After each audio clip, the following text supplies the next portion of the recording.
Third day and we are going to Pokhara. তো আমাদের যেই রাস্তা দিয়ে আমরা যাব এটা অত্যন্ত সুন্দর, পাশে লেক আছে, তো এই যাওয়াটা আমাদের খুবই সুন্দর হবে আমরা আশা রাখি। আর আমরা যে ব্রেকফাস্টটা সেটা আমরা সাথে নিয়ে নিয়েছি। তো যেহেতু রাস্তাটা একটু খারাপ হতে পারে, যেহেতু 2-3 দিন আগে বৃষ্টি হয়েছিল, তো আমাদের যাইতে সাধারণত সময় লাগে 6 থেকে 7 ঘন্টা, কিন্তু it will take 12 to 13 hours, it will take 18 hours. So আমাদের যে ব্রেকফাস্টটা আছে এটা 18 জনের আলাদা আলাদা করে ব্রেকফাস্টটা দেওয়া আছে।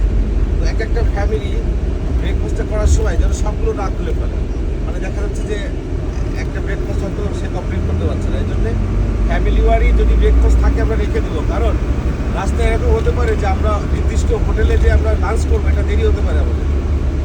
সো এগুলো আমরা সবাই করবো। আমাদের কাছে প্রচুর পানি আছে, তো ফ্যামিলি ওয়ারি সব পানি সবাই পার্সোনালি না খুলে আমরা একটা করে খুলে এক একটা ফ্যামিলি খাবো, ঠিক আছে? এই ছিল মোটামুটি আমাদের গাড়িটা শুভ।